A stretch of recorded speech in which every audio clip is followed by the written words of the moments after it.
দিন আগে একটা ব্যক্তি ছিল, নদীর ধারে তার একটা ক্ষেত ছিল, খুব সুন্দর একটা ক্ষেত। পরিশ্রম করে সেখানে সে ফসল উৎপাদন করলো। একদিন বন্যা হলো আর সমস্ত ফসল বয়ে নিয়ে গেল। প্রতি বছর বন্যা হতো আর বারবার ওর ফসল বয়ে নিয়ে যেত। সে ব্যক্তি খুব দুঃখী হয়ে পড়ল। সে ভাবল, কেন বারবার আমার সাথে এরকম হয়? তখন একজন ওকে বোঝালো যে প্রতি বছর যখন এই বন্যা আসে তখন সে তোমার ক্ষেত উর্বর মৃত্তিকা দ্বারা পুষ্ট করে তোলে। তখন সেই ব্যক্তি বুঝতে পারল যে প্রকৃতি ওকে কত বড় একটা উপহার দিয়েছে। প্রতি বছর বন্যা শেষ হওয়ার পরে সে ফসল উৎপাদন করত এবং তাতে 10 গুণ বেশি ফসল হতো। এই সংসারে যতক্ষণ না বৃষ্টির ফোঁটা মাটিতে পড়ছে, ফসল কিভাবে উৎপন্ন হবে? যতক্ষণ না এই সোনা তীব্র আগুনে উত্তপ্ত হচ্ছে, ততক্ষণ সে কুন্দন কি করে হয়ে উঠবে? সেইভাবেই যতক্ষণ না আপনি সমস্যার সম্মুখীন হচ্ছেন, জীবনে সামনে এগোবেন কিভাবে? তাই বিপদ হোক বা সমস্যা, তার সম্মুখীন হন, আর তাও ইতিবাচক মনোভাব নিয়ে। দেখবেন অবশেষে আপনি বিকাশের পথে অগ্রসর হয়েছেন। আসুন আমার সাথে ভালোবেসে বলুন, রাধা রাধা। এটা কোনো এক সময়ের কথা। একটি শেয়াল ভুলবশত একটি নগরীতে প্রবেশ করে এবং সে সেখানে হঠাৎ ধোপাদের পাড়ায় প্রবেশ করে। নীল রং গোলা জলে পড়ে যায়। কোনো ক্রমে পালিয়ে পালিয়ে আবার সে বনে ফিরে আসে। অন্য সব প্রাণীরা ওকে দেখে আর ভয়ভীত হয়ে পড়ে। তখন সেই শেয়াল ফোন দিয়ে এটে সবাইকে বলল যে, আমি হলাম দেবদূত আর তোমাদের সকলকে রক্ষা করতে এসেছি। সবাই ওর কথা মেনেও নিল। প্রত্যেক দিন ওকে ধনধান্য খাবার এইসব প্রদান করতে লাগলো। তারপরে এমন একটি রাত এলো যেদিন দূরে কোথাও কিছু শেয়ালের দল তাকে ডাকতে শুরু করলো। আর তখন এই শেয়াল নিজেকে আটকেই রাখতে পারল না। সেও ঠিক শেয়ালের মতোই ডাকতে শুরু করলো। সকলে সেটা শুনতেও পেলেন এবং সকলে এটা বুঝতেও পেরে গেলেন যে এ হলো একটা ভণ্ড। সেই জন্য জীবনে কখনো ছলনা করবেন না। তাকে আপনি যতই লুকোনোর চেষ্টা করুন না কেন, সেটা অবশ্যই একদিন সামনে চলে আসবে। আর তার থেকেও বড় শিক্ষা হলো এটা যে কারোর জীবনে সম্পত্তি, ধন ধান্য এসব চলে আসাতে তার বুদ্ধির বৃদ্ধি ঘটে না, তার ব্যবহার শুভ হয় না। এটা তখন হয় যখন সেই ব্যক্তি সেটা নিজে পেতে চায়, তার জন্য ভাবনা চিন্তা করে, কর্ম করতে থাকে। আর যখন একজন ব্যক্তি নিজের বুদ্ধি এবং ব্যবহার উন্নত এবং শ্রেষ্ঠ করে তুলতে পারেন, তখন তিনি নির্ধন হয়েও ধন অর্জন করতে পারেন। ঠিক পদ্মফুলের মতো। একটি পদ্মফুল কিন্তু জন্ম নেয় পাকের মধ্যে। তারপরেও এই পদ্মফুল দেবতাদের প্রসাধনের অঙ্গ হয়ে ওঠে। আসুন আর আমার সাথে ভালোবেসে বলুন, রাধা রাধা। মানুষের শরীরের বিভিন্ন অঙ্গ দ্বারা ভিন্ন ভিন্ন প্রকারের কাজ করা হয়, আর সেই জন্য মানুষ নিজের শরীরের যত্ন করে, তার খেয়াল রাখে, নিজের শরীরকে সুস্থ রাখে, স্বচ্ছ রাখে, বস্ত্র পরিধান করে, আর কোথাও আঘাত লাগলে ক্ষতস্থান ঢেকে ফেলে। মানুষের শরীরে এমন একটি অঙ্গ আছে যা চোখে দেখা যায় না, যা অদৃশ্য থাকে, কিন্তু সেইটা দিয়ে মানুষের বিষয়ে অনেক কিছু জানা যায়। এবং মানুষের শরীরের সেই অঙ্গের নাম হলো বাণী। আপনার ভাষা। আপনি যেভাবে কথা বলেন, যার সাথে কথা বলেন, আপনি যেভাবে শব্দ চয়ন করেন, তার দ্বারা আপনার বিষয়ে অনেক কিছু বোঝা যায়, আপনার ব্যক্তিত্বের বিষয়ে অনেক কিছু বোঝা যায়। সেই জন্য সবসময় কিছু বলার আগে একটু ভেবে নিন, নিজের কথার ওপর একটু নিয়ন্ত্রণ রাখুন। আমার কথা শুনুন, এই হৃদয়কে শুদ্ধ করে তুলুন। যদি এই হৃদয় শুদ্ধ থাকে, তাহলে সর্বদা মধুর বাণী নির্গত হবে, যা সবাইকে প্রফুল্ল করে তুলবে। আর তখন এই মন প্রসন্ন হয়ে বলবে, রাধা রাধা। কিছু মানুষ চিরকাল দুঃখে থাকেন, বলেন যে দূরত্বের কারণে ওনাদের ভালোবাসা সমাপ্ত হয়ে গেছে। এমনও কিছু মানুষ আছেন যারা বলেন যে দূরত্বের জন্য ভালোবাসা বৃদ্ধি পায়। কেউ বলেন কাছাকাছি এলে ভালোবাসা বৃদ্ধি পায়। কিন্তু আসল সত্য হলো এটাই যে দূরত্ব ভালোবাসা পরিমাপ করার কোনো মাপদণ্ডই নয়। চাতক পাখিকে দেখুন, সারা বছর সে অপেক্ষা করে যে কখন বর্ষা আসবে আর ওর তৃষ্ণা নিবারণ হবে। বর্ষার জল ছাড়া ও আর অন্য কোনো জল পান করে না। তাহলে বলুন, এই যে দূরত্বের জন্য ওদের ভালোবাসা কি সমাপ্ত হলো? এই ভালোবাসা আপনার মানসিকতা বুঝতে পারে, সে আপনার মনে লুকিয়ে থাকা আবেগ বুঝে নিতে পারে। তা সে আপনি যতই দূরে চলে যান না কেন, যতই কাছে আসুন না কেন, শুধু নিজের আবেগগুলিকে কখনো মলিন হতে দেবেন না, স্বার্থ জড়িয়ে ফেলবেন না। প্রেমকে পবিত্র করে তুলুন, এই প্রেম ক্রমাগত বৃদ্ধি পাবে। আসুন আর এই ভালোবাসার সাথে বলুন, রাধা রাধা। মানুষ নিজের জীবনে সেই সবকিছু লাভ করতে পারে যা সে কামনা করে, শুধু প্রয়োজন হলো ইচ্ছে এবং সিদ্ধান্তের। এবারে ইচ্ছে আসলে কি? সেটা হলো এই মনে প্রকট হওয়া একটি ভাবনা, একটি আবেগ। শুধু তা দিয়ে কিছুই হয় না। যখন সেই ইচ্ছের সাথে দৃঢ় প্রতিজ্ঞা জুড়ে যায়, তখন বিষয়টা এগোতে থাকে। একটা উদাহরণ দিই, ধরুন আপনি মরুভূমিতে আছেন এবং আপনি মধুর জল পান করতে চান। এটা হলো শুধুমাত্র আপনার মনের একটি ইচ্ছে। যখন এই ইচ্ছের সাথে সিদ্ধান্ত জুড়ে যায়, তখন আপনি সেই মরুভূমিতে গর্ত খুঁড়তে চেষ্টা করেন। আর যখন এই সিদ্ধান্তের সাথে নিষ্ঠা জড়িত হয়, তখন আপনাকে সেই জল লাভ করার থেকে কেউ বাধা দিতে পারে না। ইতিহাস এটার সাক্ষী, যিনি নিশ্চিত করেছেন তিনি সেই সবকিছু লাভ করেছেন যা তিনি লাভ করতে চেয়েছেন। সেই জন্য ইচ্ছে থাকা খুব দরকার, কিন্তু তাকে সিদ্ধান্তের সাথে জুড়ে নিন, সিদ্ধান্তকে নিশ্চিত করে ফেলুন, সবকিছু লাভ করবেন। আর তখন এই মন প্রসন্ন হয়ে বলবে, রাধা রাধা। এই সংসারে কোনো বস্তু হোক বা ব্যক্তি হোক, তার একার গুরুত্ব কিন্তু খুব বেশি নয়।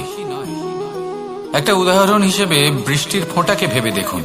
যদি একটি বৃষ্টির ফোঁটা হয় তাহলে তার খুব বেশি গুরুত্ব থাকে না, কিন্তু যখন সহস্র বৃষ্টির ফোঁটা মেঘের মধ্যে দিয়ে ঝরে পড়ে, তখন সেটা বর্ষার রূপ ধারণ করে।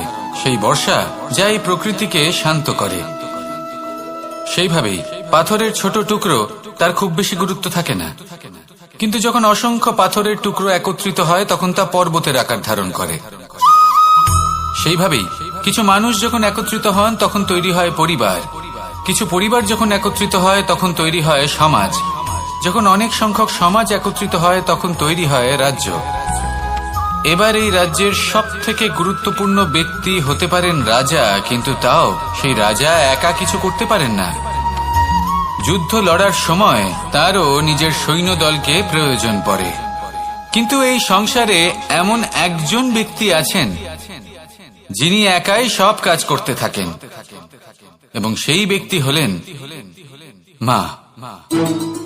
আমাদের জীবনে একজন পিতার ভূমিকা কিন্তু নিঃসন্দেহে অমূল্য, কিন্তু আমাদের সকলের জীবনে যে ভূমিকা একজন মায়ের তা অন্য কারোর থাকে না।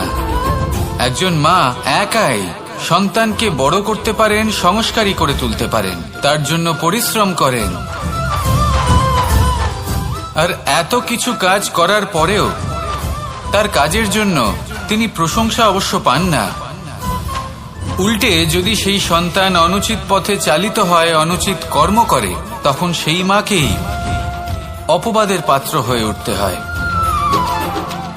আমাদের জীবনে মায়ের যোগদান কতটা সেটা বুঝুন। আপনাকে বড় করে তোলার জন্য উনি কতটা পরিশ্রম করেছেন সেটা বুঝুন। আজ থেকে, এখন থেকে, এই মুহূর্ত থেকে মাকে সম্মান করতে শিখুন। যখন সময় পাবেন, যখন সুযোগ হবে, তখন তার প্রশংসা করুন, ওনারও ভালো লাগবে। আর মায়ের এই মমতার জন্য, তার এই ভূমিকার জন্য আসুন সবাই মিলে আমরা তাকে প্রণাম করি, আর সকলে মিলে ভালোবেসে বলি, রাধা রাধা। মানুষ নিজের জীবনে অনেক বস্তু, অনেক ব্যক্তিকে অনাদর করে থাকে, ভাবে যে ওর কোনো মূল্যই নেই, এটা তো কোনো কাজেই লাগবে না। এবার ভাবুন যে আপনি কোনো পথে হাঁটছেন আর আপনার পায়ে একটা কাঁটা ফুটে গেল। তখন আপনি যাই করুন না কেন, তলোয়ার দিয়ে আপনি সেই কাঁটা বের করতে পারবেন না। তার জন্য আপনার দরকার পড়বে একটি সূচের। সেই জন্য এই সংসারে যে কেউই ছোট বা বড় হন না, সকলের নিজের মূল্য আছে।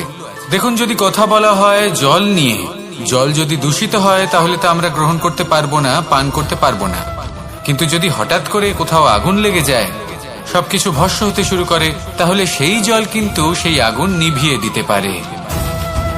এই পুরো খেলাটাই হলো দৃষ্টিভঙ্গির, মানসিকতার। আপনার মানসিকতা যদি শুভ হয় তাহলে সেটাই শুভ সত্য হয়ে আপনার সামনে আসবে।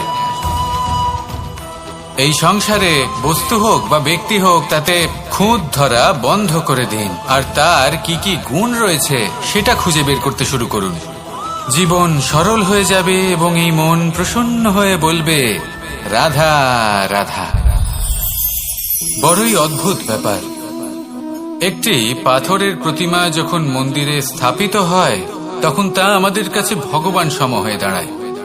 কিন্তু যখন একজন জীবিত মানুষ মন্দিরে গিয়ে থাকেন তখন তার শরীর, মন, আত্মা সেই সব পাথর সম হয়ে দাঁড়ায়। কিন্তু এমনটা আমি ঠিক কেন বললাম ভেবে দেখুন।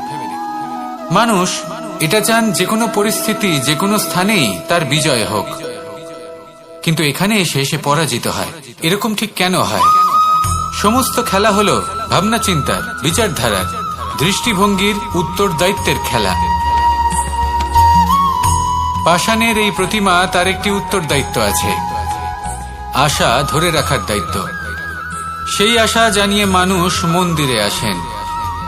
তেমনি মানুষের একটি উত্তরদায়িত্ব আছে যেটা সে ভুলে যায়, আর সেই উত্তরদায়িত্ব হলো এটা, যে মন্দিরে যে ভগবানকে সে প্রসন্ন করতে যাচ্ছে তাকে সে তখনই খুঁজে পাবে যখন পূর্ণরূপে সে সমর্পিত থাকবে।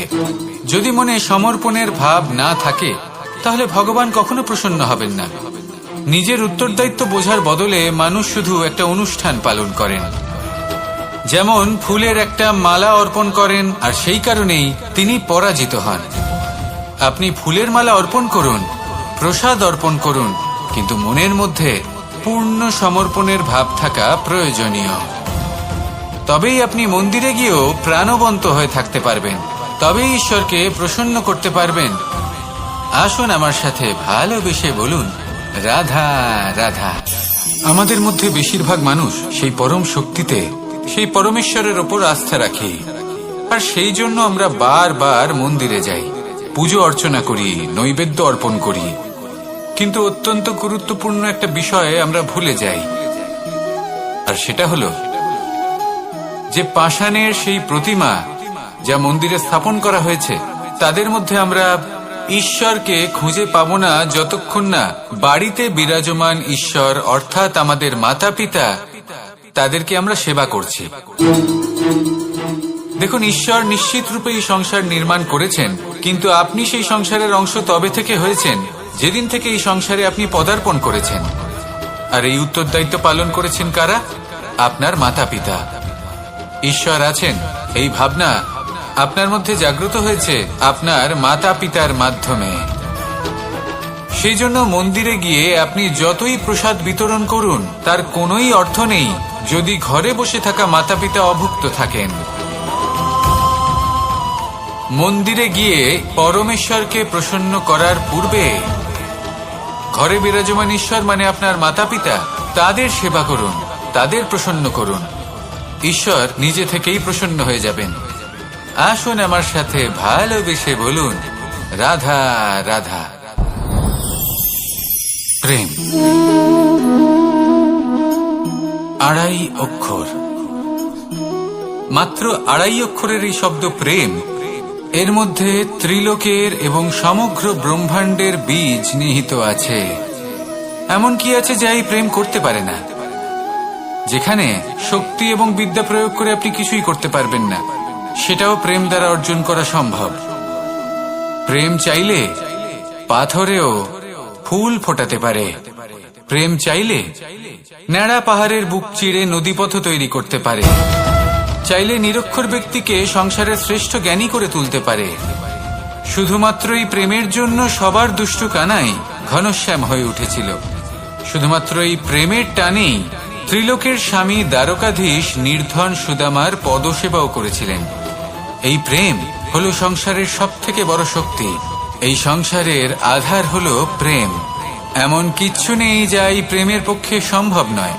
যেখানে বিদ্যা এবং শক্তি সাহায্য করতে পারে না, সেখানে এই প্রেম আপনাকে জয়ী করে দিতে পারে। তাহলে আসুন আর আমার সাথে ভালোবেসে বলুন, রাধা রাধা। সমুদ্র মন্থনের সময় দুই ধরনের রত্ন লাভ করা হয়েছিল। প্রথম হলাহল, যার প্রভাব থেকে এই সমস্ত সংসারের জীবের প্রাণ বাঁচানোর জন্য মহাদেব তাকে নিজের কণ্ঠে ধারণ করে নিয়েছিলেন। আর দ্বিতীয় অমৃত, যেটা কিঞ্চিত পরিমাণ মাত্রায় পাওয়া গেছিল। কখনো কখনো জীবনে এমন কোনো বস্তু যা আপনি প্রয়োজনের থেকেও অনেক বেশি মাত্রায় ভোগের জন্য লাভ করে থাকেন, তা আপনার জন্য বিষ প্রমাণিত হতে পারে। যেমন জল, প্রয়োজনের থেকে অনেক বেশি মাত্রায় যদি এই জল আসে তাহলে আপনার প্রাণ কাটতে পারে। কিন্তু পরিশ্রমের পরে এক পাত্র শীতল জল দ্বারা আপনি যদি স্নান করে নেন, তাহলে তা আপনার শরীরের জন্য অমৃত হবে। পরিশ্রম করার পরে যদি আপনার শরীর এক পাত্র খাবার লাভ করে, তাহলে তা আপনার শরীরের জন্য অমৃত। কিন্তু যদি কোনো পরিশ্রম না করেই আপনি দিনরাত শুধুই খাবার গ্রহণ করতে থাকেন, তাহলে আপনার কাছে তা বিষ সমান। বিষ এবং অমৃত গ্রহণ করাটা আপনার উপরে নির্ভর করছে। কোনো বস্তু আপনার পক্ষে বিষও হতে পারে, আবার অমৃতও হতে পারে। নির্ভর করছে যে আপনি সেটা কিভাবে ব্যবহার করছেন, কতটা মাত্রায় ব্যবহার করছেন। আসুন আমার সাথে ভালোবেসে বলুন, রাধা রাধা।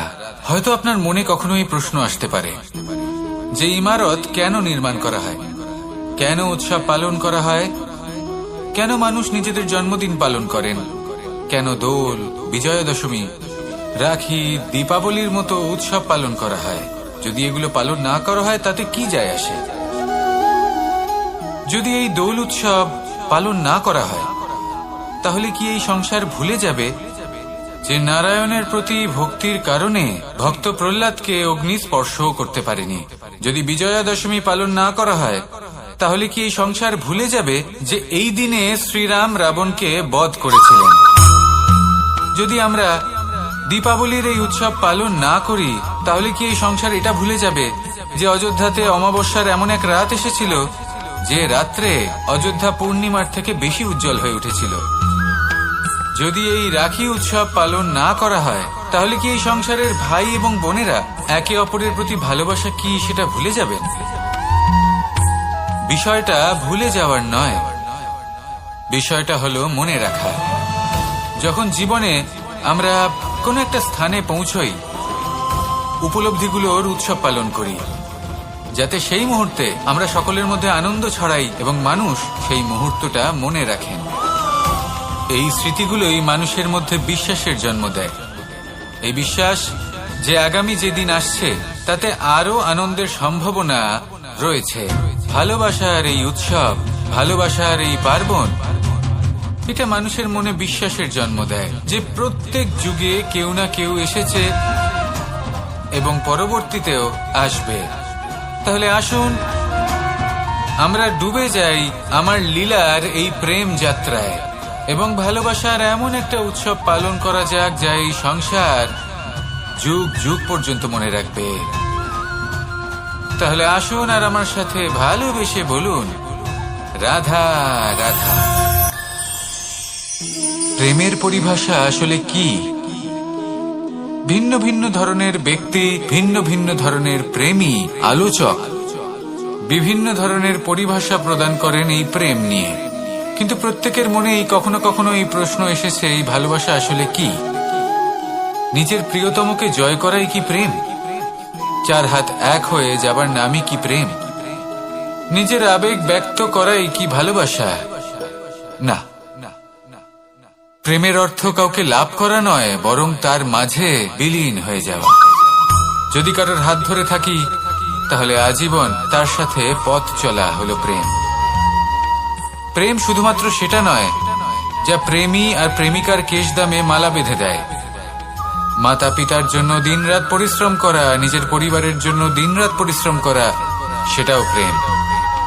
নিজের বন্ধুদের জন্য, আপনজনের জন্য সবকিছু উজাড় করে দেওয়ার নাম হলো ভালোবাসা।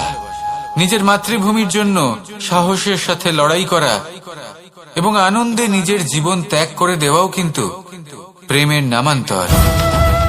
সেই জন্য যারা বুদ্ধিমান ব্যক্তি তারা কখনো প্রেমের পরিভাষা খুঁজতে চান না, কারণ তারা জানেন যে এই প্রেম কতটা বিশাল। তারা জানেন যে এই প্রেম হলো এক বিশাল সাগর, যাকে নিজের মুঠোয় ধরে রাখা যায় না।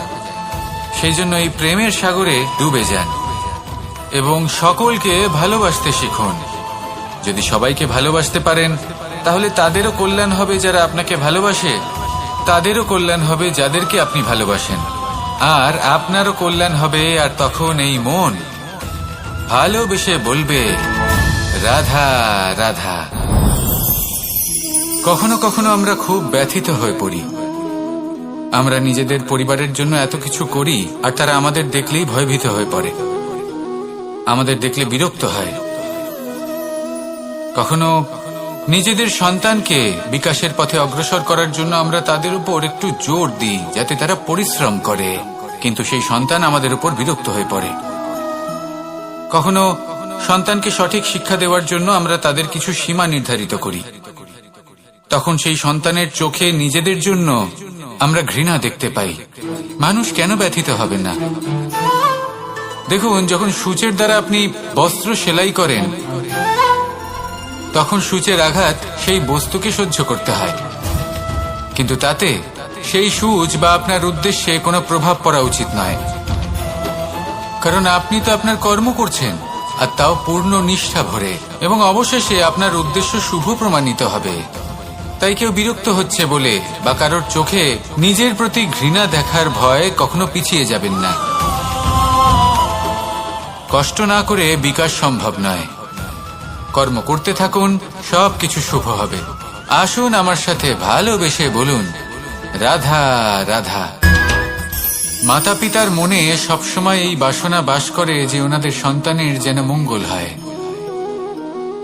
নিজের সন্তানকে সেই সবকিছু দেবার সবসময় চেষ্টা করতে থাকেন যেগুলো তারা নিজেরা নিজেদের জীবনে কখনো পেতে পারেননি, এবং এই প্রক্রিয়ায় সবথেকে গুরুত্বপূর্ণ বিষয়টি ভুলে যান, নিজের সন্তানকে সেই জিনিস দেওয়া যেটা উনি সবথেকে আগে পেয়েছেন।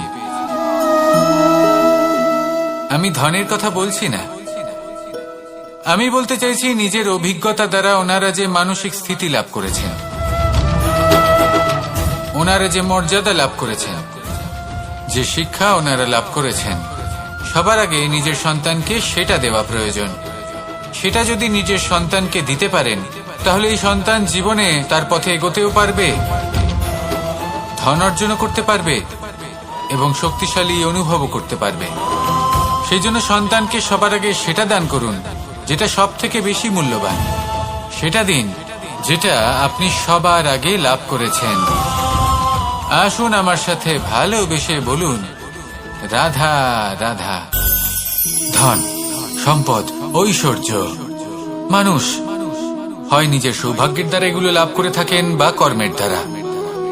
সৌভাগ্য আসলে কি? গ্রহের দশা যা প্রত্যেক মুহূর্তে বদলাতে থাকে। কর্মের মাধ্যমে যখন আপনি ধন অর্জন করেন তখন সেই ধন আপনার আগামী প্রজন্ম লাভ করে। সেটা হয় সে ভোগ করে বা তার জন্য তার ভোগান্তি হয়, আর এটা নির্ভর করছে আপনার কর্মের ওপরে। কি কর্ম করেছেন আপনি সেই ধনকে লাভ করার জন্য? যদি আপনি সৎ পথে চলেন, নিষ্ঠা ভরে আপনি কর্ম করে থাকেন এবং তার ফলে আপনি ধন অর্জন করে থাকেন, তাহলে আপনার আগামী প্রজন্ম সেটা ভোগ করবে, সেটা প্রয়োগ করবে নিজের বিকাশের জন্য। কিন্তু যদি আপনি কুকর্ম করে থাকেন, কোন রকম ছলনা করে থাকেন এই ধন লাভ করার জন্য, তাহলে 100% আপনার আগামী প্রজন্মকে এর জন্য ভুগতেই হবে। তাহলে আপনি কি চাইবেন? যে আপনার আগামী প্রজন্ম সুখ ভোগ করবে নাকি আপনার কুকর্মের পরিণাম ভোগ করবে? নির্বাচন আপনারই। আসুন আমার সাথে ভালোবেসে বলুন রাধা রাধা। কর্ণ, সূর্যপুত্র কর্ণ, স্বয়ং সূর্যের পুত্র, দেবী কুন্তির প্রথম পুত্র।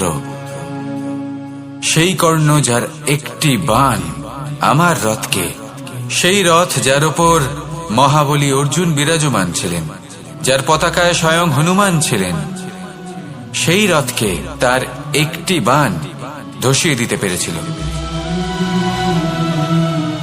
দৈব কবচ কুণ্ডলধারী কর্ণ, সেই কর্ণ যুদ্ধক্ষেত্রে নিজের সমাপ্তির সম্মুখীন হলেন। কারণ কি ছিল? নির্বাচন। দুর্যোধনের সাথে বন্ধুত্ব রাখার জন্য তার অনুচিত কর্মে কোনোদিন কোনো প্রতিবাদ করেননি, তাকে সঙ্গ দিয়েছেন এই নির্বাচন। যখন দ্রৌপদীর বস্ত্রহরণ হচ্ছিল,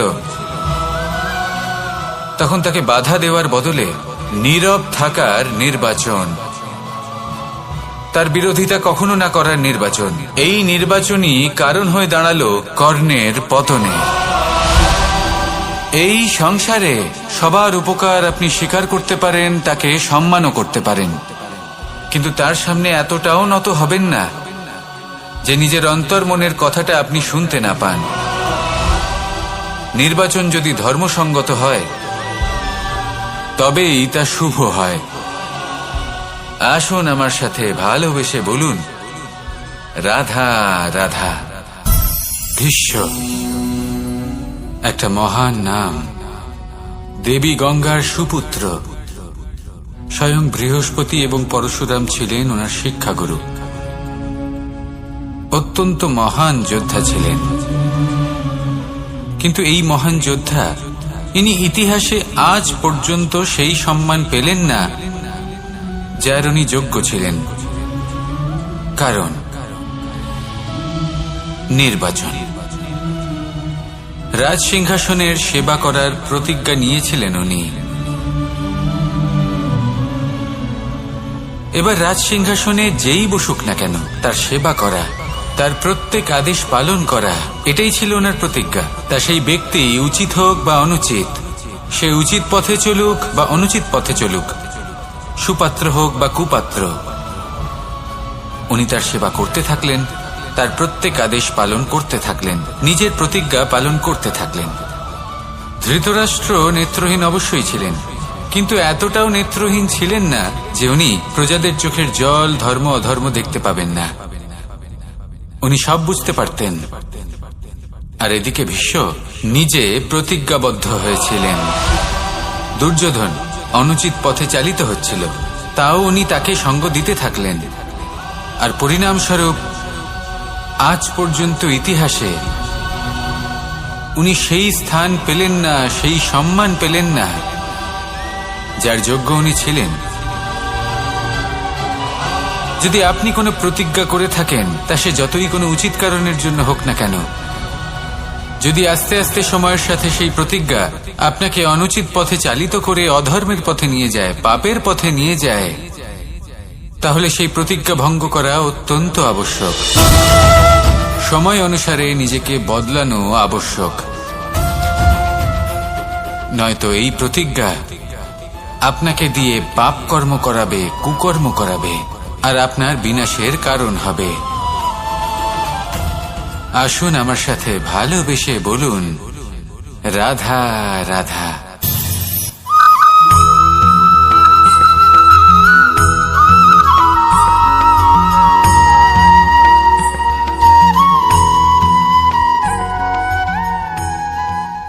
শব্দ। শব্দ আসলে কি? শুধুই কয়েকটি অক্ষরের সমষ্টি,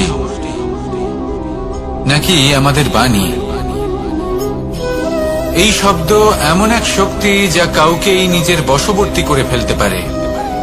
শব্দ এমন এক অস্ত্র যা কাউকে ক্ষত বিক্ষত করে দিতে পারে। এই শব্দ হলো একটি নাদ স্বরূপ, যা কোনো ঘুমন্ত ব্যক্তিকেও জাগিয়ে তুলতে পারে এবং নিজের লক্ষ্যের দিকে অগ্রসর করতে পারে। শব্দে এত শক্তি আছে যে কারোর মনে এতটা আঘাত দিতে পারে যে সে হয়তো জীবনে আর কখনো এগোতেই পারল না। তাহলে এই শব্দের প্রয়োগ খুব ভেবে চিন্তে করবেন। এবং এই শব্দের মতোই হলো নীরবতা। অনেক সময় এই নীরবতা আমাদের সহায়ক হয়ে ওঠে, অনেক সময় এটা আমাদের অনুশোচনাকে অনেক বেশি বাড়িয়ে তুলতে পারে। ভীষ্ম পিতামহ, অঙ্গরাজ কর্ণ যখন দ্রৌপদীর বস্ত্রহরণ হচ্ছিল তখন এনারা নীরব ছিলেন, দুর্যোধনের বিরোধিতা করেননি, ওকে বাধা দেননি। আর তারপর কি হলো সেটা আপনারা সকলে জানেন। দেখতে গেলে নীরবতা চুপ করে থাকা, কিন্তু যদি কোনো দুষ্টের সামনে চুপ করে থাকেন, যদি তার বিরোধিতা না করতে পারেন, তাহলে এই নীরবতাই অনেক বড় পাপের আকার ধারণ করে। মনে রাখবেন আর আমার সাথে ভালোবেসে বলবেন, রাধা রাধা। আভূষণ, কার না ভালো লাগে এই আভূষণ? আমরা পরিশ্রম করি, ধন অর্জন করি, আর আভূষণ কিনে থাকি, কখনো নিজের জন্য, কখনো বা তাদের জন্য যাকে আমরা ভালোবাসি, বা তাদের জন্য যাকে আমরা সম্মান করি। হয়তো সেই জন্যই সীতা চূড়ামণি ধারণ করেছিলেন এবং আমি সামন্তকমণি। কিন্তু এটাই কি সেই প্রকৃত আভূষণ যা আপনার মূল্য বৃদ্ধি করে? না। শ্রীরামের আভূষণ হল ওনার নম্র ভদ্র ব্যবহার। মাতা সীতার আভূষণ হল ওনার সততা, ওনার নিষ্ঠা, ওনার ত্যাগ। অর্জুনের আভূষণ ছিল ওনার একাগ্রতা। রাধার আভূষণ ওনার প্রেম। এই আভূষণ কোথাও নেই, আপনার মনে আছে। যদি আপনার মনে মিষ্টতা থাকে, তা শান্ত হয়, তাতে সততা থাকে, নিষ্ঠা থাকে এবং প্রেম থাকে, তাহলে আপনার অন্য আর কোনো আভূষণের কোনো প্রয়োজন নেই। আপনি যতই ভিড়ের মাঝে থাকুন, আপনার ঔজ্জ্বল্য চোখে পড়বে। আসুন আর আমার সাথে ভালোবেসে বলুন, রাধা রাধা। এই সংসারের সবথেকে বড় সত্যি হলো জন্ম এবং মৃত্যু, কিন্তু আরো বড় একটা সত্য আছে, মিত্র এবং শত্রু, যা আমাদের সকলের জীবনে থাকে। মিত্র সে যে আমাদের সঙ্গ দেয় এবং সংসারের সবথেকে উঁচু শিখরে আমাদের নিয়ে যায়, এবং শত্রু সে যে যে কোনো মুহূর্তে যে কোনো শিখর থেকে আমাদের নিচে ফেলে দিতে পারে।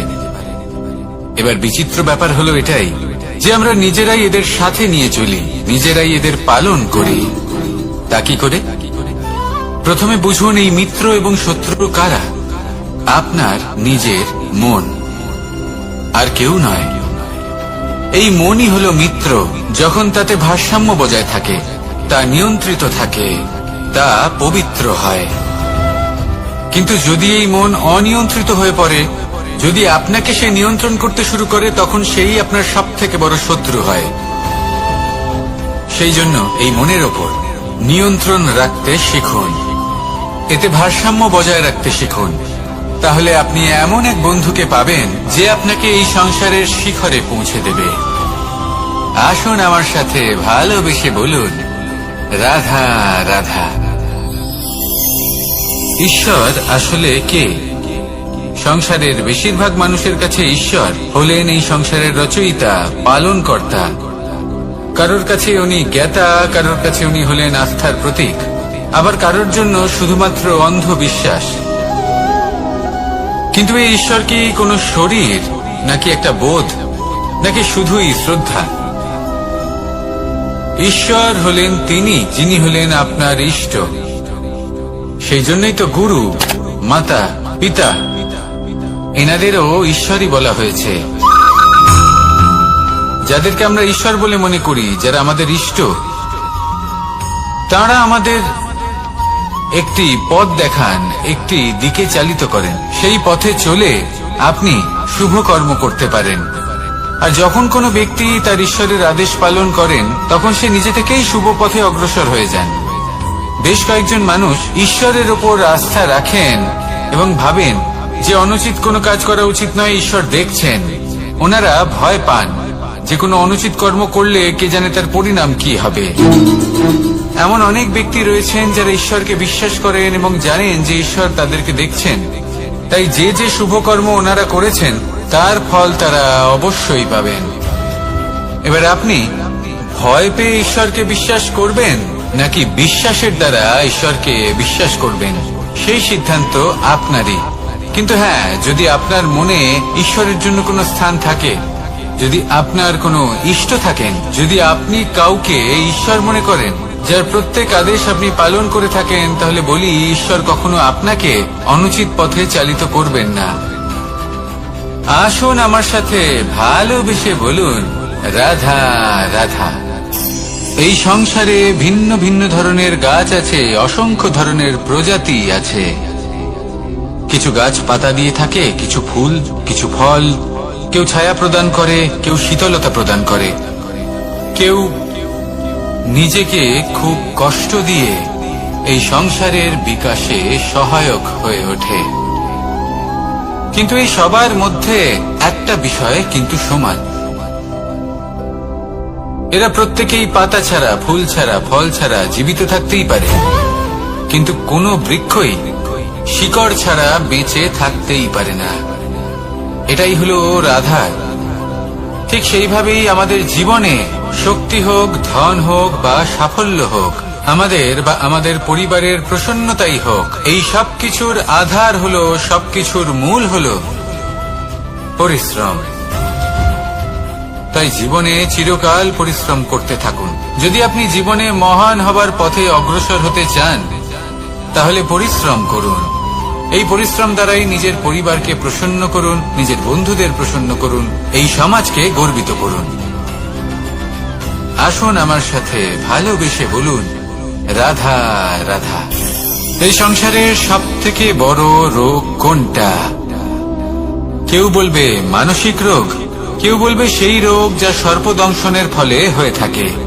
এই সংসারে ভিন্ন ভিন্ন ধরনের রোগ আছে এবং তার সাথে ভিন্ন ভিন্ন ধরনের যন্ত্রণাও রয়েছে। এমন একটা রোগ আছে যা চোখে দেখা যায় না, যা আপনার শরীরে কোনো দাগ রেখে যায় না, কিন্তু আপনার আত্মাকে পর্যন্ত ক্ষত বিক্ষত করে, অসুস্থ করে তোলে, বিনাশ করে দেয় আপনাকে এবং তার সাথে আপনার আত্মাকে। এই অসুখের নাম হলো লালসা। লালসা, যে কর্ম সাধন করেছেন তার থেকে বেশি ফল লাভ করার আশা। লালসা, যা আজ আছে তার থেকে অনেক বেশি লাভ করার ইচ্ছে। এই ইচ্ছে এই সংসারে সবার থেকে এগিয়ে থাকার আপনাকে প্রেরণা যোগাবে, কিন্তু তার জন্য আপনাকে অপরাধযোগ্য কাজ করতে উৎসাহিত করবে। আপনার বন্ধু, আপনার আত্মীয়, আপনার পরিবার, এই সবার থেকে আপনি কখন দূরে চলে যাবেন আপনি বুঝতেই পারবেন না। উচিত অনুচিত কোনটা, ধর্ম অধর্ম কোনটা, সব ভুলে যাবেন আপনি। সেজন্য মনে রাখবেন, নিজের জীবনে যদি আপনি লালসার থেকে নিজেকে দূরে রাখতে পারেন, তাহলে এর অর্থ হলো যে আপনি এই সংসারের সব থেকে বড় অসুখের ওপর বিজয় লাভ করেছেন। আসুন আমার সাথে ভালোবেসে বলুন, রাধা রাধা। এই সাগর কত বিশাল আকার, কখনো শান্ত কখনো উত্তাল, কিন্তু এই সাগরকে এত মহান কে করে তুলল? জল। এবার এই জলের যাত্রা দেখুন, সেটা কতটা কঠিন। এই জল সাগরে থাকে, সূর্য ওকে এতটা উত্তপ্ত করে তোলে যে এই জল নিজের অস্তিত্ব হারিয়ে ফেলে এবং বাষ্পে পরিণত হয়ে হাওয়ায় মিলিয়ে যায়। তারপরে আকাশে যায় আর নিজের অস্তিত্ব আবার হারিয়ে ফেলে, মেঘে পরিণত হয়। তারপর এই মেঘ কোথাও গিয়ে কোনো পর্বতে ধাক্কা খায়, তারপর আবার এই জল নিজের অস্তিত্ব হারায়। তারপরে বর্ষার রূপ ধারণ করে তা বর্ষিত হয়, বা কোনো পর্বতের চূড়ায় তার শিখরে বরফের রূপ ধারণ করে। তারপরে এই বর্ষা মাটির দিকে নিজের যাত্রা শুরু করে। এবার মাটিতে ঝরে পড়া এই বর্ষা স্রোতের আকার ধারণ করে এবং আস্তে আস্তে বইতে থাকে। এই নদীর আকার ধারণ করে এবং নদী রূপে বইতে বইতে পাথরে ধাক্কা খায় বা কোনো পর্বতে ধাক্কা খায়, আর তারপর এই নদী এসে সাগরে সমাহিত হয়ে যায়। নদীর এই জল আবারও নিজের অস্তিত্ব হারিয়ে ফেলে, কিন্তু এইবার সেই জল নিজেই সাগরে পরিণত হয়। এটা আমাদের সকলের জন্য একটা শিক্ষা যে এই সংসারে জীবন এবং সময়ের হলো এক অনন্ত যাত্রা। এই সংসারে যা কিছু আছে তার সূত্রপাত কোথাও একটা হবেই। সেই জন্য মৃত্যু এবং সমাপ্তির চিন্তা ত্যাগ করে দিন। আর যে সূত্রপাত আপনি লাভ করছেন তার আনন্দ উপভোগ করুন। ভেবে দেখুন আপনি কিভাবে শ্রেষ্ঠ কর্ম করতে পারেন যাতে এই সংসার এবং এই সমাজ এই দুইয়ের মঙ্গল সম্ভব। আসুন আমার সাথে ভালোবেসে বলুন, রাধা রাধা। মাকড়সার জাল দেখতে পাচ্ছেন? মাকড়সারা ভীষণ পরিশ্রম করে এটা তৈরি করে, নিজের শরীরের রস দিয়ে এই জাল বোনে। আপনি কি এটার উদ্দেশ্য জানেন? আসলে মাকড়সা এই জালে ছোট কীটপতঙ্গ ধরে তাদেরকে খাদ্যরূপে গ্রহণ করে। কিন্তু আপনি কি এই কথা জানেন যে একদিন মাকড়সা নিজেই নিজের জালে জড়িয়ে মৃত্যুবরণ করে থাকে? বলুন, কি করেন আপনি এই জাল দেখতে পেলে? দেখতে পেলেই মুছে ফেলেন এর অস্তিত্ব, তাই না? তেমনি অন্যদিকে পাখির বাসা, পাখিরাও ভীষণ পরিশ্রম করে এটা তৈরি করে। কিন্তু যদি পাখি একদিন এটা ছেড়ে চলে যায়, তাহলেও লোকে এটা নষ্ট করে দেয় না। কারণটা কি? এর কারণ হল এর নির্মাণ জীবন সঞ্চারের জন্য করা হয়েছিল, নষ্ট করার জন্য নয়। তাই মনে রাখবেন,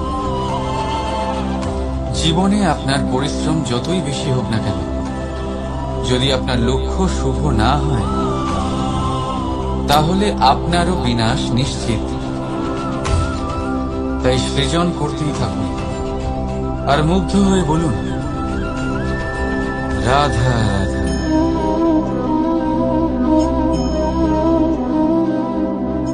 আপনার কি মনে হয় আমি কি করছি? আপনি বলবেন আমি প্রদীপ জ্বালাচ্ছি। সঠিক, কিন্তু প্রশ্ন হচ্ছে যে আমি কি আপনাকে বলেছি যে একে প্রদীপ বলা হয়? না। এই প্রদীপ কি নিজেই নিজের পরিচয় আপনাকে দিয়েছে? না। তাহলে আপনি কি করে জানলেন যে একে প্রদীপ বলা হয়? উত্তর হচ্ছে, করবে যে লোকে আপনাকে প্রদীপ ভেবে ভালোবাসবে, নাকি সাপ ভেবে ভীত হয়ে থাকবে। রাধা রাধা। সময় কত বিচিত্র হয়। সময় আমাদের পক্ষে থাকলে আমরা নিজেদের রাজা মনে করে নিই, আর সেই সময় যদি বিপক্ষে চলে যায়, তাহলে নিঃস্ব হতে সময় লাগে না। তাই মানুষের একটা অভ্যেস আছে, খারাপ সময়ের জন্য কিছু সঞ্চয় করা। আত্মীয়, বন্ধু খারাপ সময় পাশ থেকে সরে যায়। যশ, মান প্রতিকূল সময় চিরস্থায়ী হয় না। তাই মানুষ মনে করে অর্থ সঞ্চয় করাই শ্রেয়। অর্থের কোনো হৃদয় নেই যা সময়ের সাথে পরিবর্তিত হবে। সংসার বলে সর্বদা অর্থ সঞ্চয় করতে থাকুন। খারাপ সময়ে অবশ্যই কাজে লাগবে, কিন্তু আমি বলবো শুভ কর্ম করতে থাকুন, আনন্দে থাকুন, নিজের ওপর আর ঈশ্বরের ওপরে বিশ্বাস রাখুন। খারাপ সময় কখনো আসবেই না। রাধা রাধা। প্রকৃতি মানুষকে এক বিশেষ শক্তি দিয়েছে, অন্য জীবের থেকে বেশি শক্তি দিয়েছে। স্মরণ শক্তি। এই শক্তি মানুষকে অন্য জীবের থেকে ভিন্ন করে, ইতিহাস রচনা করার প্রেরণা দেয়, জ্ঞানকে বংশানুক্রমে এগিয়েও নিয়ে যায়। আর যারা ভুলে যান, অধিকাংশ সময় তারা উপহাস আর দয়ার পাত্র হয়ে যান। কিন্তু এটাই কি প্রকৃত রূপে সত্য? না। এই স্মরণ শক্তি মানুষের বিকাশের সব থেকে বড় বাধা হয়ে দাঁড়ায়। তার মনকে দূষিত করে দেয়। খারাপ অভিজ্ঞতা, কারোর করা বিশ্বাসঘাতকতা, কারোর কটাক্ষ বেশিরভাগ মানুষই ভুলতে পারেন না। রাধা রাধা। মানুষ নিজের পরিবারের জন্য কত কিছুই না করে, দিন রাত পরিশ্রম করতে থাকে যাতে তার পরিবারের প্রয়োজন পূরণের জন্য অর্থ রোজগার করতে পারে। কিন্তু শুধু অর্থ রোজগার করাটাই কি যথেষ্ট? আপনি বলবেন হ্যাঁ, নিশ্চয়ই। অর্থ দিয়ে সবকিছু পাওয়া যায়, বিদ্যা পাওয়া যায়, বাড়ি পাওয়া যায়, ওষুধ পাওয়া যায়, আর কত কিছুই না পাওয়া যায়। এইসব একটা পর্যায় পর্যন্ত সঠিক, কিন্তু একটু মন দিয়ে ভেবে দেখুন, যখন কোনো শিশু অসুস্থ হয়ে পড়ে তখন সে ওই তিক্ত ওষুধ কেন খেয়ে নেয়? এই জন্য কারণ ওর পিতা সেই ওষুধ অর্থ দিয়ে কিনেছে? না, বরং এই জন্য কারণ তার পিতা যে তার সামনে দাঁড়িয়ে, তার উপরে তার বিশ্বাস আছে। বিশ্বাস আছে যে উনি তার কিচ্ছু হতে দেবেন না। এই বিশ্বাস, এই সংস্কার, এই শিক্ষা কখনো অর্থ দিয়ে পাওয়া যায় না। এটা পাওয়া যায় সেই সময় থেকে যা মাতা পিতা তাদের সন্তানের সাথে কাটিয়েছেন। তাই জীবনে অর্থ অবশ্যই উপার্জন করুন, কিন্তু নিজের পরিবারকেও সময় দিন, আনন্দ পাবে। রাধা রাধা। বিরোধিতা এমন এক শব্দ যা শুনে আমরা সবাই ভয় পেতে থাকি। যদি কেউ আমাদের বিরোধিতা করে তা আমাদের সহ্য হয় না। আমরাও কারোর বিরোধিতা করে কোনো শত্রুতা করতে চাই না। এই ধরনের ভাবনা আমাদের মনে আসতেই থাকে। কিন্তু বিরোধিতা, এই শব্দ আপনার শান্তির জন্য, আপনার সুখের জন্য কতটা গুরুত্বপূর্ণ তা আপনারা জানেন না। তাই যদি কাল এসে কেউ আপনার বিরোধিতা করে, তখন সবার আগে নিজেকে যাচাই করুন। আপনি কি ভুল করেছেন? আপনার দোষ কি? নিজের মধ্যে কি ত্রুটি আছে সেটা বোঝার চেষ্টা করুন, নিজেকে সংশোধন করার চেষ্টা করুন, তারপর দেখুন বিরোধিতার এই আগুন আপনাকে স্বর্ণ থেকে কুন্দন বানিয়ে তুলবে। বলা হয় এই সংসারে খারাপ বেড়েই চলেছে, কিন্তু তার কারণ এ নয় যে খারাপ মানুষ বেড়ে চলেছে। তার কারণ হলো যে ভালো মানুষ, যাদের ভালো চিন্তা, ভালো বিচারধারা আছে, তারা খারাপের বিরোধিতা করতে পারে না। যদি আপনার সম্মুখে কোনো খারাপ কর্ম হয়, তাহলে তার বিরোধিতা করতে সংকোচ করবেন না, কারণ বিরোধিতার এই আগুন মন্দকে পিছুপা হতে অবশ্যই বাধ্য করে। রাধা রাধা। জীবনে আপনি এরকম মানুষও দেখবেন যারা এটা বলে, ভাবে, নিজেকেও বলে যে উনি সেই এমন ব্যক্তি যার মতো আমি হতে চাই। ঠিক আছে, কারোর থেকে প্রেরণা নেওয়াটা কোনো ভুল নয়, কিন্তু কখনো কখনো এই প্রেরণা গুরুত্বহীন হয়ে যায়, আর আমরা শুরু করে দিই সেই ব্যক্তিকে নকল করতে। এখানেই থেমে যায় আমাদের উন্নতি। এবারে দেখুন, সংসারে শত কোটি রঙের ফুল আছে, কিন্তু তারা কখনো একে অপরকে নকল করে না।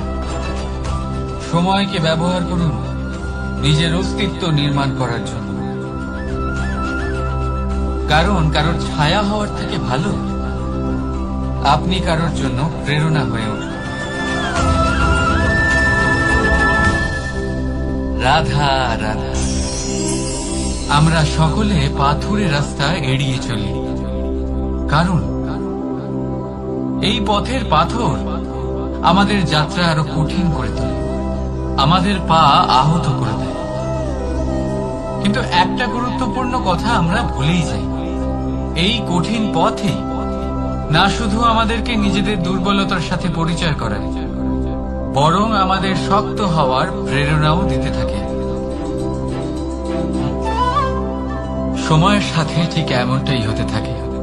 সবাই ভালো সময়ের অপেক্ষা করতে থাকে, ভালো সময়ের জন্য পরিশ্রম করেন, তার জন্যই চিন্তা করেন, কিন্তু ভুলে যান যে ভালো সময় বহুবার আমাদের বিবেক নষ্ট করে দেয়। সেখানেই খারাপ সময় আমাদের বুদ্ধিকে সঠিক পথে চালিত করে। রাধা রাধা। ঘোড়াকে যতই প্রশিক্ষণ প্রদান করুন, তার মুখে লাগাম তো পরাতেই হবে। একজন ভালো চালক সেই ঘোড়ার লাগাম মাঝে মাঝে টেনে ধরে, তাকে সঠিক পথে চালিত করতে, যাতে সেই ঘোড়া দিকভ্রান্ত না হয়। এবার একটু ভাবুন, ঠিক এরকমই হয় আমাদের মন। যদি এটা বিবেকের লাগাম দিয়ে মাঝে মাঝে আমরা টেনে না ধরি, তাহলে আমাদের এই মন দিকভ্রান্ত হতে পারে। আর যদি আপনি আপনার লক্ষ্যে পৌঁছতে চান, তখন মনের এই লাগাম মাঝে মাঝে আপনাকে অবশ্যই টেনে ধরতে হবে, কারণ বিবেকের এই পথ প্রদর্শনই আপনাকে ভালোভাবে আপনার লক্ষ্যে পৌঁছে দেবে। মনে রাখবেন, আর আমার সাথে ভালোবেসে বলবেন, রাধা রাধা। আপনি কখনো জাঁতা কল দেখেছেন? তাতে গম পেশা হয়। গমকে এমন ভাবে পেশা হয় যাতে আমরা তা খেতে পারি, জীবিত থাকতে পারি।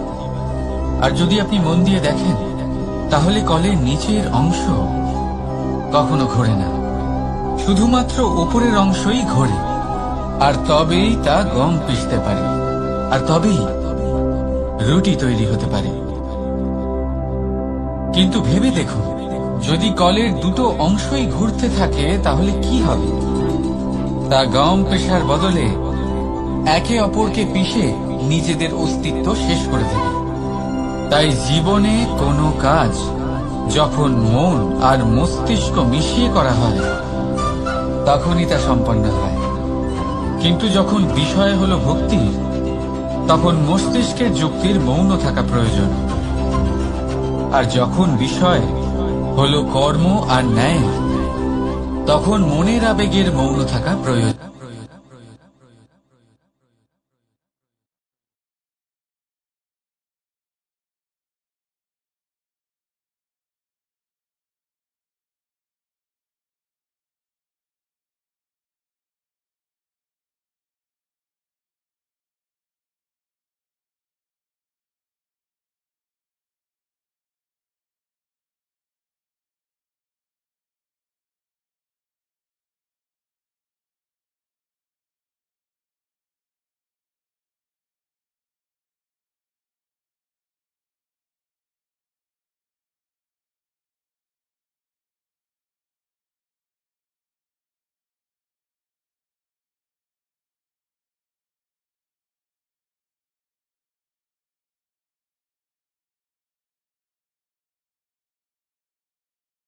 মানুষ নিজের পরিবারের জন্য কত কিছুই না করে, দিন রাত পরিশ্রম করতে থাকে, যাতে তার পরিবারের প্রয়োজন পূরণের জন্য অর্থ রোজগার করতে পারে।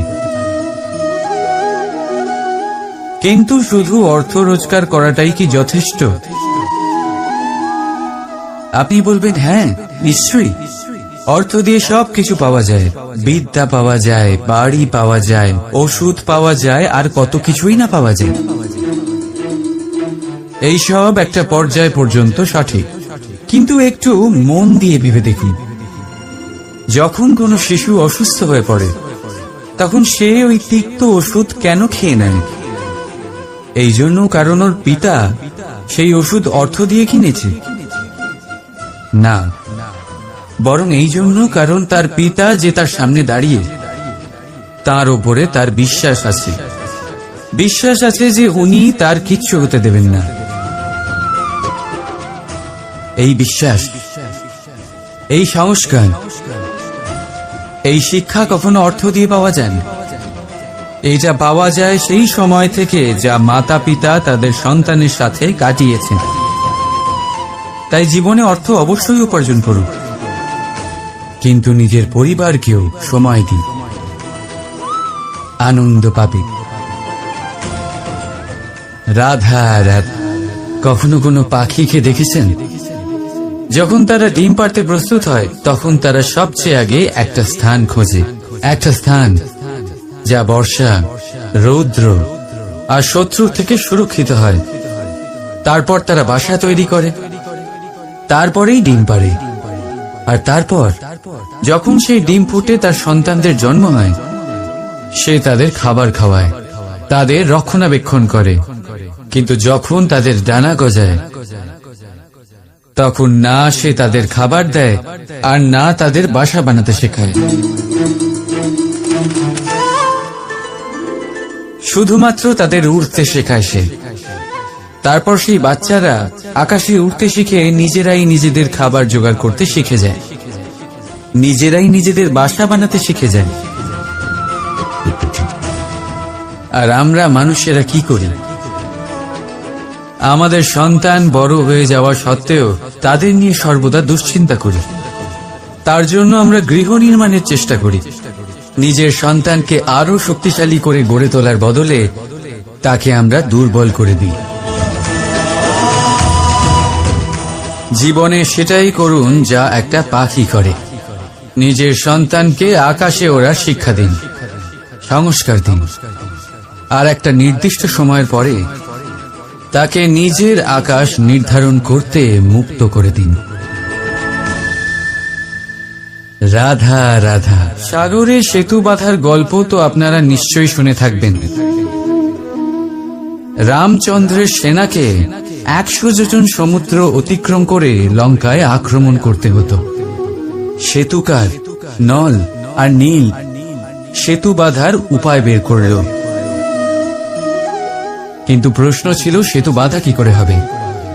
সমুদ্র অত্যন্ত গভীর। কত পাথর দেওয়া হলে এই বিশাল সমুদ্র অতিক্রম করা সম্ভব হবে?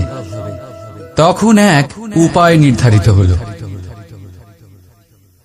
পাথরের ওপর লেখা হলো রামের নাম, আর যখন সেই পাথরগুলোকে সাগরে ফেলা হলো, সেগুলো ভাসতে লাগলো।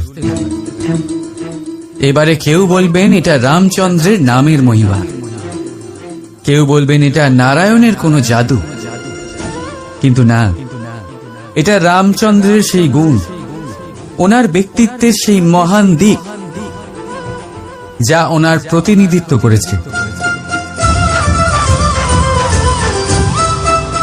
তাই সেই পাথরও সাগরে ভেসে ওঠে।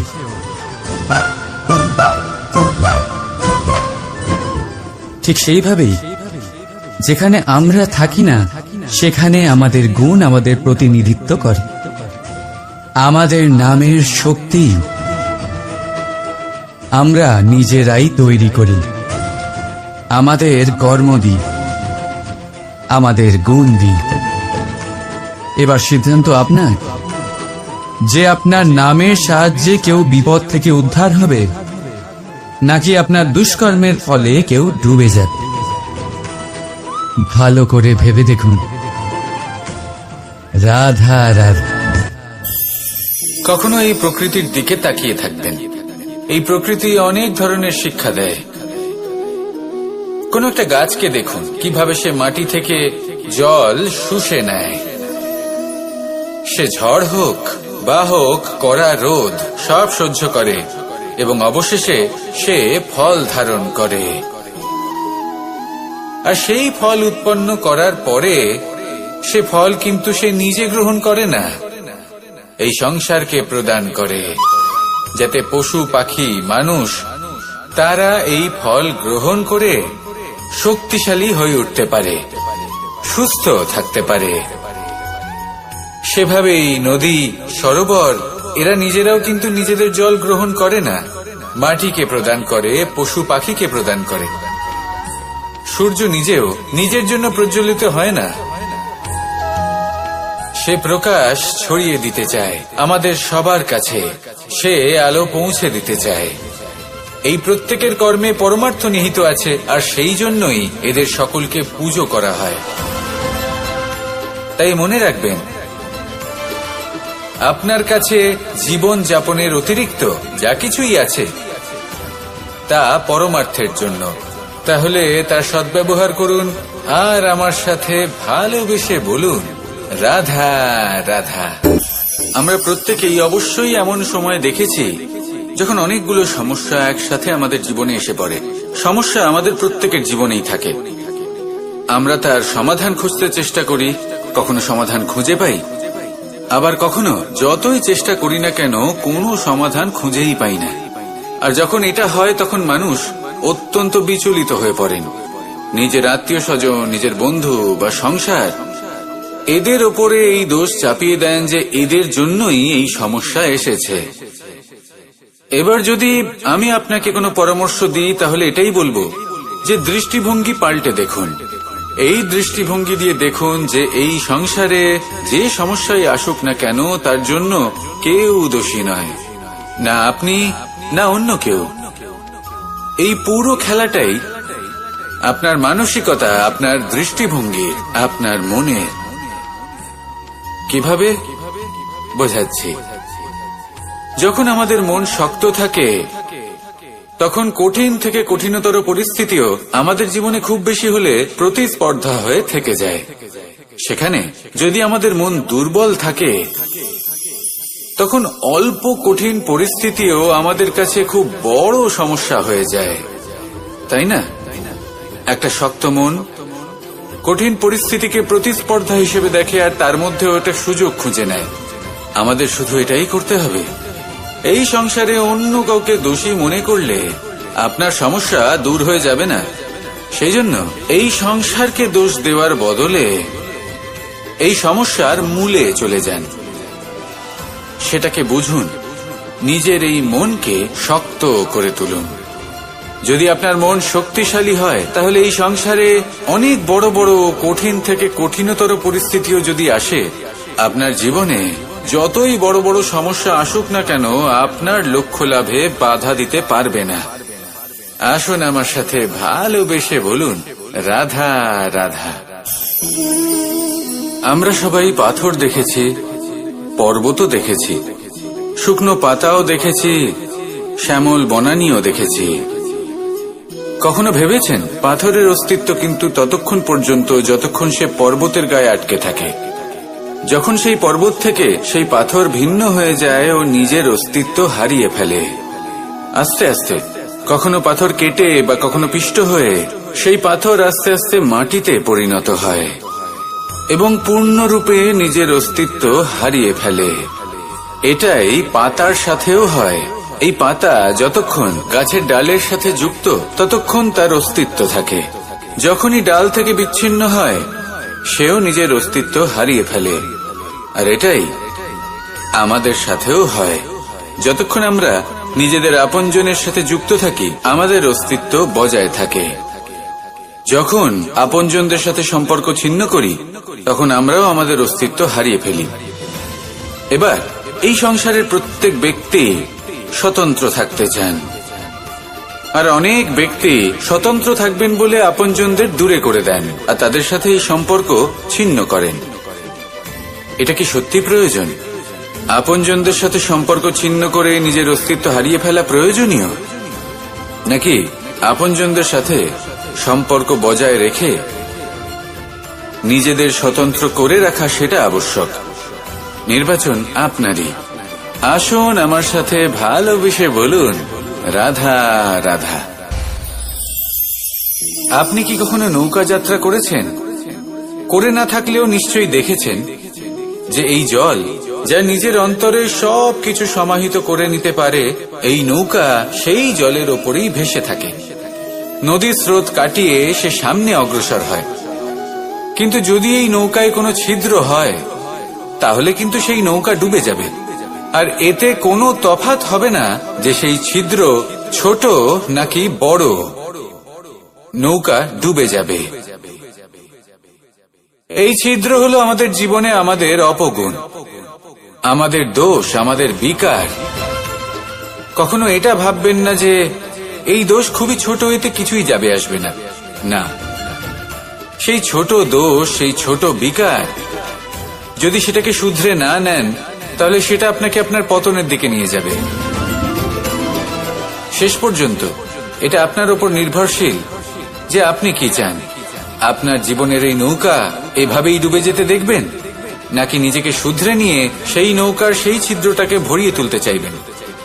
নির্বাচন আপনার। আসুন আমার সাথে ভালোবেসে বলুন, রাধা রাধা। জল, জলই পৃথিবীতে বেঁচে থাকার জন্য আবশ্যক তো বটেই, কিন্তু এই জল আমাদের একটা অত্যন্ত গুরুত্বপূর্ণ শিক্ষা প্রদান করে। কখনো এই জলকে দেখেছেন? যে পরিস্থিতিতেই এই জল প্রবাহিত হোক না কেন, এর উপর যা কিছুই প্রভাব থাকুক না কেন, এর পথে যতই বাধা আসুক না কেন, তার মধ্যে থেকে ও নিজের পথ ঠিক বের করে নেয়, কিন্তু নিজের প্রবাহ থামতে দেয় না, ক্রমাগত অগ্রসর হতে থাকে। সেরকমই একটা শিক্ষা যেটা আমরা জল থেকে পেয়ে থাকি তা হলো এটা, আমরা যখন জলের দিকে তাকাই তখন আমরা নিজের প্রতিবিম্ব দেখি, স্পষ্টভাবে দেখতে পাই, কিন্তু তখনই দেখতে পাই যখন এই জল শান্ত থাকে, স্থির থাকে। যদি এই জল অশান্ত হয়ে থাকে, স্থির না হয়, তাহলে আমরা এতে নিজের প্রতিবিম্ব দেখতে পাই না। এটাই আমাদের মনের সাথেও হয়ে থাকে। যখনই জীবনে কোনো সংকট আসে, যদি আমরা শান্ত মনে, স্থির মনে সিদ্ধান্ত নিই, তাহলে সেটা এমন একটা শীতল সিদ্ধান্ত হবে যেটা আমাদের ভবিষ্যৎকে একটা শ্রেষ্ঠ স্থানে নিয়ে যাবে। যদি এই মন অশান্ত হয়, বিচলিত হয়, পীড়িত হয়, দুঃখিত হয়ে থাকে, রুষ্ট হয়ে থাকে, তাহলে অনেক সময় আমরা এমন সিদ্ধান্ত নিই যেটা আমাদের জন্য অনুচিত প্রমাণিত হয়। যখন আপনি ক্রুদ্ধ ছিলেন বা দুঃখের বশে ছিলেন, তখন অনেক সময় হয়তো এমন সিদ্ধান্ত নিয়েছেন যেটার জন্য ভবিষ্যতে আপনি অনুশোচনা করেছেন। এবার দেখুন, এই আবেগগুলো থেকে আমরা পালাতে পারবো না, কিন্তু এই আবেগগুলো আপনার উপর কতটা প্রভাব ফেলবে সেটা আমরা অবশ্যই ঠিক করতে পারি। এই মনকে আমরা নিয়ন্ত্রণ করতে পারি। এটাই করুন, চিন্তা করুন, এই মনকে শান্ত রাখুন, স্থির হতে চেষ্টা করুন, আর তারপরে সিদ্ধান্ত নিন। আসুন আমার সাথে ভালোবেসে বলুন, রাধা রাধা। এই সংসারে ভৌতিক বস্তুরও নিয়তি আছে। যারাই এই সংসারে আসে বা উৎপন্ন হয়, তারা কিছুমাত্র সময় পর্যন্তই এখানে থাকতে পারে, আর তারপরে সেও লুপ্ত হয়ে যায়, অর্থাৎ সে নিজেও এই পঞ্চমহাভূতে সমাহিত হয়ে যায়। আমাদের সাথেও ঠিক এটাই হয়। সেই জন্যই ঈশ্বর দ্বারা প্রদত্ত এই উপহারের বিষয়ে ভাবুন, এই জীবনের বিষয়ে ভাবুন। ঠিক যেমন বিশ্বাস ভঙ্গ হলে কোনো ব্যক্তি আমাদের কাছে অপরিচিত হয়ে যান, ঠিক সেরকমই শেষ নিঃশ্বাস ত্যাগের পর এই শরীরও আমাদের কাছে পরই হয়ে যায়। তাই এই শরীর থাকাকালীন শ্রেষ্ঠভাবে একে সদ্ব্যবহার করুন, এই জীবনে শ্রেষ্ঠ কর্ম করুন, আর এই জীবনকে শ্রেষ্ঠভাবে যাপন করার জন্য কিছু কথা বোঝা প্রয়োজনীয়। যদি আপনি কারোর প্রশংসা করেন, তাহলে পূর্ণ হৃদয় দিয়ে করুন। যদি আপনি হস্তক্ষেপ করে থাকেন, তাহলে মস্তিষ্ক দ্বারা করুন। যদি আপনি সমীক্ষা করেন, তাহলে বিবেক দ্বারা করুন। যদি আপনি ধন অর্জন করতে চান, তাহলে নীতি অনুসারে চলুন। যদি জীবন যাপন করতে চান, তাহলে রীতি মেনে করুন। আর যদি ঈশ্বরের ভজন করতে চান, তাহলে ভক্তিভাব নিয়ে করুন।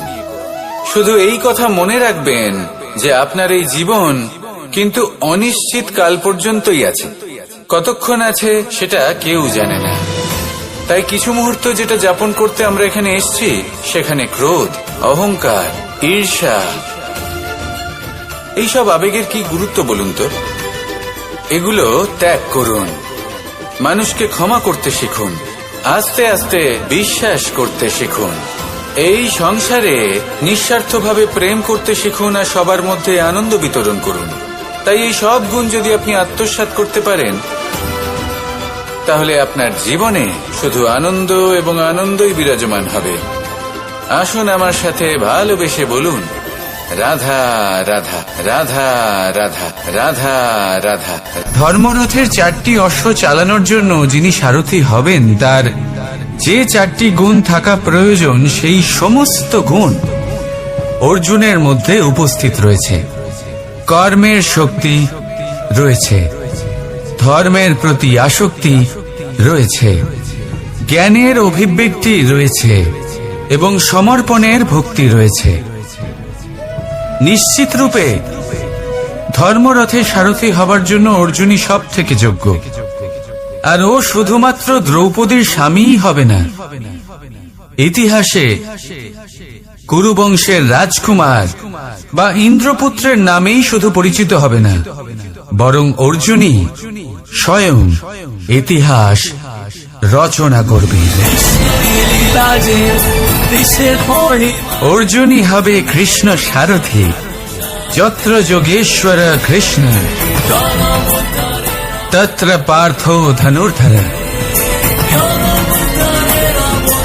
তাহলে আসুন আর আমার সাথে ভালোবেসে বলুন, রাধা রাধা।